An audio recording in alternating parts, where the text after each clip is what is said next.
Welcome to Leo. Jagan గర్గర్ కా కహాని అని చెప్పేసి అంటూనే కూటమికి సంబంధించి 3 పార్టీల ఎవరైతే నేతలు ఉంటారో వాళ్ళ మధ్యన జరగనటువంటి ఒక ఘర్షణలు కూడా జరిగినట్టుగా క్రియేట్ చేస్తూ వైసీపీ వికృతంగా ఆనందపడుతుంది.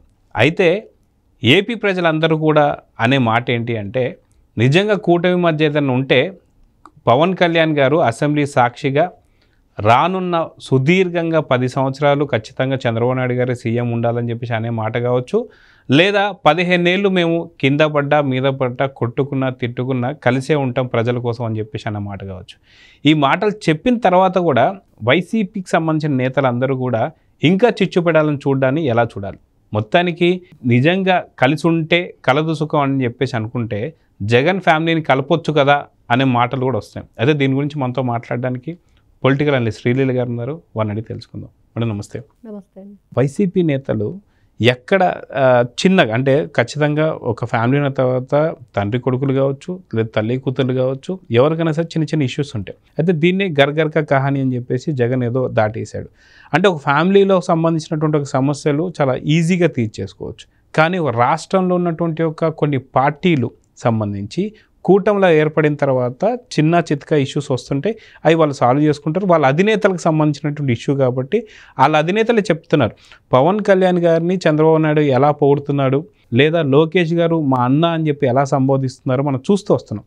ఇదంతా ఒక ఎత్తు అయితే, ఇక్కడ పవన్ కళ్యాణ్ గారు కూడా మా ముఖ్యమంత్రి సుదీర్ఘంగా 10 సంవత్సరాలు చంద్రబాబు నాయుడు గారే ఉండాలి, వాళ్ళ అనుభవం మాకు ఎన్నో పాఠాలు నేర్పించాలని చెప్పి కోరుకుంటున్నారు. అదిగాక ప్రజలందరి బాగు కోసం రానున్న 15 సంవత్సరాలు మాత్రం మేము కలిసే ఉంటామని చెప్పిన తర్వాత వైసీపీ నేతలకు ఎందుకు ఇంత ఆక్రోషం అంటే ఏం చెప్తారు? నిజంగా వాళ్ళు కలిసి ఉంటే కలుసుకో అని చెప్పి అనుకుంటే జగన్ ఫ్యామిలీలో తల్లి ఒక దిక్కు, చెల్లి ఒక దిక్కు, అదిగాక సునీత గారు ఒక దిక్కు అయిపోయి జగన్ ఒక దిక్కు, ప్లస్ భారతి గారు చేస్తున్న కుట్రలు మనం చూస్తూ వస్తున్నాం. దీన్ని ఎలా చూడాలంటారు? ఇంటింటికి రామాయణం ఉంటుంది, మా ఇంటికి రామాయణం ఉంది అన్నట్లుగా జగన్మోహన్ రెడ్డి అదేదో చిన్న విషయం, పెద్ద విషయమే కాదన్నట్లు మాట్లాడేసి కొట్టేసినట్టు చెప్పాడు.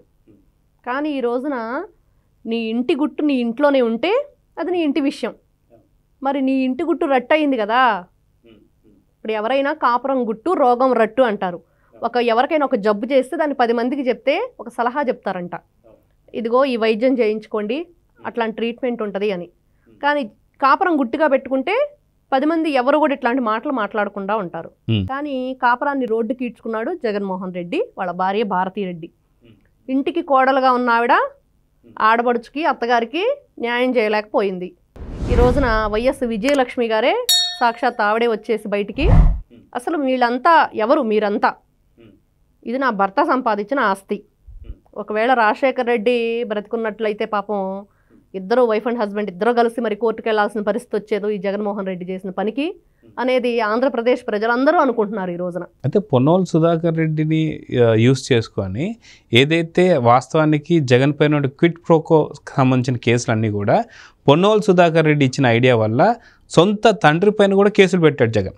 ఎందుకంటే జగన్కి సంబంధించి ఏమన్నాడు, రాజశేఖర రెడ్డి గారు ఎలానో లేరు కాబట్టి ఆయన పైన నింద తోసేస్తే మీ మీద శిక్ష తగ్గుతుందని చెప్పేసి పెట్టాడు. లేని తండ్రి పైన కేసు పెట్టాడు, ఇటు వచ్చేసి తల్లి పైన కేసు పెట్టాడు, చెల్లిని ఆస్తులు ఇవ్వకుండా బయటికి తోసేశాడు. అదేవిధంగా చూసుకుంటే సొంత బాబాని చంపేశాడు. ఇదే విధంగా చూసుకుంటే సునీత గారికి ఇప్పటిదాకా న్యాయం ఏది కూడా జరగలేదు. సో నిజంగా ఇంట్లో ఇన్ని సమస్యలు పెట్టుకొని కూటమికి సంబంధించిన సమస్యలు ఏదో ఏర్పడుతున్నాయి, వీళ్ళిద్దరు విడిపోయారు, ఖచ్చితంగా పవన్ కళ్యాణ్కి ప్లస్ చంద్రబాబు నాయుడుకి గొడవైంది, చంద్రబాబు నాయుడు గారు ఫోన్ చేస్తుంటే పవన్ కళ్యాణ్ ఫోన్ తీస్తలేదు, ఇలాంటి మాటలను ఎలా చూడాలంటారు? జగన్మోహన్ రెడ్డి తన ఇంటి పరువు రోడ్డుకి ఇచ్చుకున్న తర్వాత వాళ్ళ పేపరు, వాళ్ళ సాక్షి పేపరు, సాక్షి ఛానల్, ఈ సాక్షి ఛానల్ అనేది అన్ని అబద్ధాలే చెప్పేది, సాక్షి పేపర్ అన్ని అబద్ధాలే రాసేది, అందరికీ తెలుసు. ఇంకా వీళ్ళు ఈ విషయాలు బయటకు రాకుండా ఉండాలంటే, ఆంధ్రప్రదేశ్ రాష్ట్ర ప్రజలందరూ వీళ్ళని క్వశ్చన్ చేయకుండా ఉండాలంటే కూటమి ప్రభుత్వం ఒకటి ఈ రోజున వీళ్ళకి కనిపిస్తుంది. ప్రజల్ని ఏ విధంగా మభ్యపెట్టాలి. మరి 5 సంవత్సరాలు పరిపాలన చేశాడు కదా, అబద్ధాలాడి తల్లిని చెల్లిని అడ్డం పెట్టుకున్నాడు, తండ్రి చావును అడ్డం పెట్టుకున్నాడు, బాబాయి చావును అడ్డం పెట్టుకున్నాడు, చేసినవి అన్నీ కూడా అబద్ధాలు, అన్యాయాలు, అక్రమాలు. ఇప్పుడు మళ్ళీ వీళ్ళంతా కూడా మంచి ప్రభుత్వం కావాలి అని కోరుకొని, మార్పు కావాలి, మంచి ప్రభుత్వం రావాలని కోరుకున్నారు. చంద్రబాబు నాయుడు గారికి ఓటేసి తెలుగు రాష్ట్ర ప్రజలందరూ కూడా తెలుగుదేశం పార్టీని గెలిపించుకున్నారు. కానీ జగన్మోహన్ రెడ్డికి ఇంకా ఎక్కడో నిన్న గనక అతను గోరంట్ల మాధవ్ మాట్లాడినట్లుగా అంతర్గత యుద్ధాలు వస్తాయి అని అంటున్నాడు. అంటే ఏం ప్లాన్ చేస్తున్నారు? మనం చూస్తే 2 కులాల మధ్య లేకపోతే 2 మతాల మధ్య దేని మధ్య వీళ్ళు చిచ్చు పెట్టడానికి రెండు పార్టీల మధ్య. ఇప్పుడు పవన్ కళ్యాణ్ గారు, చంద్రబాబు నాయుడు గారు, లోకేష్ గారు వీళ్ళంతా చూస్తుంటే ఒక ఫ్యామిలీ మెంబర్స్ లా ఉంటున్నారు. చక్కగా అన్ని విధాలుగా కూడా వీళ్ళు కోఆర్డినేట్ చేసుకుంటూ ఎక్కడ ఇబ్బందులు ఉన్నాయి రాష్ట్రంలో, ఇప్పుడు తను ఏదైనా ఒక సమస్య తీసుకొచ్చి బాబు గారికి చెప్తే బాబు గారు చక్కగా స్పందించి దాన్ని ఏ విధంగా చేస్తే బాగుంటుంది, నీకు తెలిసిన అభిప్రాయాలు నువ్వు చెప్తే నాకు తెలిసి ఎలా చేయాలో నేను చెప్తానని బాబు గారు చెప్పటం, లోకేష్ గారు అలానే మాట్లాడటం, పవన్ కళ్యాణ్ గారు అతను ఏదన్నా చెప్తుంటే తనకున్న అనుభవాలతోటి బాబు గారు తిరిగి వాటికి ఏ విధంగా మనం హెల్ప్ అవ్వాలి అనేది వీళ్ళంతా చక్కగా పరిపాలన చేసుకుంటూ వెళ్తున్నారు. ఇదంతా చూడలేకపోతున్నారు జగన్మోహన్ రెడ్డి అండుకో. రోజా, లేకపోతే ఈ పుష్ప శ్రీవాణి అనే ఆవిడ, శ్యామల, కొడాలి నాని, పేర్ని నాని, వీళ్ళందరూ కూడా ఏం మాట్లాడుతున్నారు, ఎప్పుడు వీళ్ళు విడిపోతారు లేకుండానే జనంలో ఒక క్రియేషన్ అనమాట. ఇదంతా క్రియేటివిటీ అంతా ఎవరైతే మొన్న ఇతనున్నాడు ఆర్జీవి డైరెక్టరు, అతని దగ్గర మరి వీళ్ళు ఏమన్నా వర్క్ చేశారేమో తెలియదు కానీ క్రియేటివిటీ బాగా ఉంది జగన్ అండ్ కో దగ్గర. లేని విషయాలను సృష్టించటం, అక్కడ ఏది జరగకపోయినా కూడా ఏదో జరిగిపోతుంది, ఏదో విభేదాలు ఉన్నాయి బయటికి రావట్లేదు, అమ్మ ఏ విభేదాలు లేవు, చక్కగా పరిపాలన జరుగుతుంది. జగన్మోహన్ రెడ్డి ఫస్ట్ తల్లికి చెల్లికి న్యాయం చేస్తే అప్పుడు న్యాయం చేసినాడు అవుతాడు ప్రజలందరికి కూడా. 11 మంది ఇప్పుడు ఎమ్మెల్యేలు వాళ్ళంతా అతనితో కలిపి వాళ్ళు ఎవరిని కూడా వెళ్ళనివ్వట్లేదు ఈ రోజున అసెంబ్లీకి. ఆయన ఇంటికి సంబంధించిన విషయాలు పరిష్కారం చేసుకోవట్లేదు, బాబాయికి సంబంధించిన పాప మా చెల్లికి ఏది న్యాయం లేదు, సొంత చెల్లికి న్యాయం లేదు, తల్లికి న్యాయం లేదు, ఆ ఎమ్మెల్యేలకి న్యాయం లేదు. ప్రకాశం జిల్లాలో ఒక ఎమ్మెల్యే వెళ్ళిపోతున్నాడు బయటికి అనేది జరుగుతుంది. అతని మీద నిఘా పెట్టాడంట జగన్మోహన్ రెడ్డి, ఎలా వెళ్తాడు అని. ఎలా వెళ్తాడు అంటే మొన్న అసెంబ్లీ సాక్షిగా ఎర్రండపాలెంకి సంబంధించినటువంటి ఎమ్మెల్యే ఎవరైతే ఉన్నారో చంద్రశేఖర్ గారు, ఆయన కండవ వేసుకోకపోవడం ఏదైతే ఉందో, ఎందుకు కండవ వేసుకోలేదంటే మర్చిపోయానడంట. మర్చిపోయావా లేదంటే పార్టీ ఏమైనా మార్చేస్తున్నావా అని చెప్పేసి అడిగాడట. సో ఖచ్చితంగా జనసేనలోకి వెళుతున్నాడని చెప్పి చాలా ఓపెన్గా బయటకు వస్తున్నటువంటి వార్త. సో 11లో ఎంతమంది ఉంటున్నారంటే ఈ అసెంబ్లీకి జస్ట్ కనిపిస్తానికి మాత్రం రిక్వెస్ట్ చేసుకున్నాడని చెప్పి, తర్వాత ఇంకో 10 రోజుల్లో అంటే కొత్త సంవత్సరం వచ్చే లోపల, ఉగాది వచ్చే లోపల లేదా ఉగాది తర్వాత మారే అవకాశం ఉందని కూడా చెప్పి అంటున్నారు.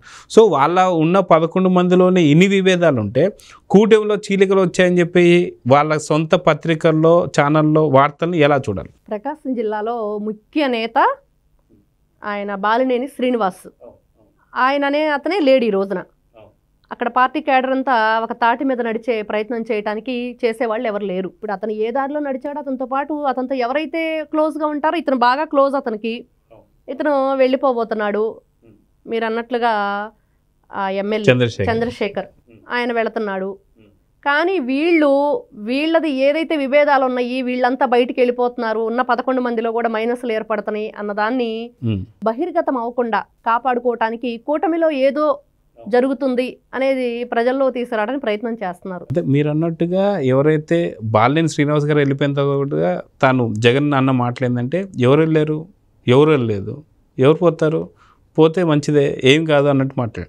కానీ విజయసాయిరెడ్డి లాంటి వాళ్ళే A2గా ఉన్న వాళ్ళే బయటికి వెళ్ళిపోవడాన్ని ఎలా చూడాలి? అంటే వీళ్ళకు ఉన్నటువంటి పార్టీలో విభేదాలు కావచ్చు, ఉన్న 11 మందిలో కుమ్ములాట్లు కావచ్చు, ఇవన్నీ మనం చూస్తుంటే కూటమిలో చీలికలు వచ్చాయని చెప్పి మాట్లాడడాన్ని, సో అంటే వాళ్ళకు ఉన్నటువంటి ఒక ప్రాబ్లమ్ని దాన్ని వక్రీకరిస్తూ చేసేటువంటి రాజకీయాలు అని చెప్పి అనుకోవచ్చు అంటారు దీన్ని? ఖచ్చితంగా అనుకోవచ్చు. విజయసాయిరెడ్డి చేసిన పాపం పండుతుంది, జగన్మోహన్ రెడ్డి దొరికిపోతాడు. ఓడిపోయిన తర్వాత ప్రతి ఒక్కరిలో భయం ఏర్పడింది. వీళ్ళు బయటకు వచ్చి ఏదో మేకపోతు గాంభీర్యం ప్రదర్శించడం తప్పించి ఏదీ లేదు అక్కడ. ఏదో వస్తే మాట్లాడాలి, అది కూడా పక్కకి వెళ్తే మీడియా వాళ్ళు చూసి వీళ్ళ దగ్గరికి వెళ్ళి మాట్లాడటం తప్పించి వాళ్ళు వచ్చి మాట్లాడేదేమి లేదు. మాట్లాడాలి తప్పదని చెప్పి మాట్లాడుతున్నారు. విజయసాయిరెడ్డికి అది అంతా అర్థమయ్యే వెళ్ళిపోయాడు. పొన్నవోలు సుధాకర్ కూడా విజయసాయిరెడ్డి బాటలోనే వెళతాడు అనేది వినిపిస్తున్నాయి. ఇంకా నా వల్ల కాదు, ఈ ఘోరాలు ఈ నేరాలు వీళ్ళందరికీ నేనెక్కడ తీసుకొచ్చి పెట్టాను బెయిలు, 3 రాజధానులు 3 రాజధానులని 3 రాజధానులను తిప్పుతున్నాడు జగన్మోహన్ రెడ్డి, మరి ఏంటి పరిస్థితి అనేది వాళ్ళ ప్రభుత్వంలో ఏర్పడుతుంది. వాళ్ళు ఏంటి వైఎస్ఆర్సీపీ పార్టీ చేసిన పనులు అన్నీ కూడా అసత్యాలు, అబద్ధాలు, అరాచకాలు. ఇవన్నీ ఎవరు కొమ్ము కాస్తారు? ఇప్పుడు అతను ఫోన్ చేసి ఎవరైతే నిన్న పోసాని కృష్ణమురళి భార్యకి నేనున్నాను అని చెప్తున్నాడు. మరి అదే మాట తల్లికి చెప్పొచ్చు కదా, అమ్మ నేనున్నాను, నువ్వేం భయపడకు, మరి ఆస్తులొద్దు ఏమొద్దు ఇవన్నీ మనం జాగ్రత్తగా చూసుకుందాం అని చెప్పొచ్చు కదా. ఆ విషయం ఎందుకు చెప్పలేకపోతున్నాడు? ఫస్ట్ ఆ విషయం చూసుకోమనండి జగన్మోహన్ రెడ్డిని. ఈ రోజున ప్రతి ఒక్కరు అదే అడుగుతున్నారు. పవన్ కళ్యాణ్ గారు, లోకేష్ బాబు గారు, చంద్రబాబు నాయుడు గారు చక్కగా అన్యోన్యంగా వాళ్ళంతా కూడా కలిసి మెలిసి ఏదైనా సరే కష్టం సుఖం ఏదైనా కలిసి ఉంటే కలదు సుఖం అన్నట్లు వాళ్ళు ఉంటున్నారు. అన్నదమ్ముల కంటే ఇంకా మంచిగా వాళ్ళు. ఈ రోజున నీ చెల్లెల్ని నువ్వు మోసం చేసావు, సొంత తోడబుట్టిన చెల్లెల్ని. తోడబుట్టిన వాళ్ళకంటే ఎక్కువగా వాళ్ళు ఎందుకు ఉంటున్నారు? రాష్ట్ర ప్రజల కోసం, రాష్ట్ర ప్రజల కోసం. ఎందుకంటే రాష్ట్రం మీరు చేసిన అన్యాయానికి రాష్ట్ర ప్రజలందరూ కూడా అన్యాయం అయిపోయారు. వాళ్ళు అంత అన్యాయం చేసింది జగన్మోహన్ రెడ్డి ప్రభుత్వం. మరి దానికోసం వాళ్ళు ఒక కట్టుబాటుకు నిలబడి ఇలా ఉండాలి ప్రజల కోసం అని వాళ్ళు ఉంటున్నారు. మరి నీ తల్లికి ఫోన్ చేసి చెప్పు నువ్వు జగన్మోహన్ రెడ్డి అని అడుగుతున్నారు ఈ రోజునంతా. ఏదైతే నువ్వు పోసాని కృష్ణమురళి భార్యకి ఫోన్ చేసి అడిగావో నేనున్నాను, దేనికున్నావు నువ్వు? అన్యాయానికి, అక్రమాలకి ఈ రకంగా అడ్డగోలుగా బూతులు తిట్టించడానికి నువ్వు నిలబడతావా? వాళ్ళ కొమ్ము కాస్తావా? మరి ఈ రోజున తల్లికి చెల్లికి సొంత ఆస్తిలో వాటా ఇవ్వకుండా వాళ్ళందరికీ ఎన్నో రకాలుగా ఫ్లాట్స్ కొని పెట్టాడంట. మరి భూములు ఇచ్చాడు, దోచుకోమన్నాడు, కబ్జాలు చేసేసారు, అన్నీ చేసేసారు. ఏది నోరెత్తలేదు మరి నువ్వు సీఎంగా ఉండి అప్పట్లో. మరి ఇప్పుడు సొంత చెల్లి దగ్గర నుంచి తల్లి దగ్గర నుంచి లాక్కున్నాడు. అదిగాక షర్మిల గారే చెప్తున్నారు, మేనల్లుడు అదిగాక మేన కోడల ఆస్తులు కూడా తినాలని చూస్తున్నాడు అని చెప్పేసి. సో మొత్తానికి ఏపీ ప్రజలైతే అందరూ కూడా ఒకటి డిసైడ్ అయిపోయారు. ఫస్ట్ గర్ కా కహాని అంటే నీ గర్కి కహాని ఫస్ట్ నువ్వు సాల్వ్ చేసుకున్న తర్వాతే, కుటుంబానికి సంబంధించినటువంటి ఒక పరిష్కారం చేసుకున్న తర్వాతే కూటమిలో చీలికలు ఉన్నాయో లేదా తర్వాత చూసుకోవచ్చు. ఫస్ట్ నీ కుటుంబానికి సంబంధించిన సమస్య తీర్చుకో అని చెప్పేసి అయితే అంటున్నారు. సో చూద్దాం జరగబోతుంది. నమస్తే.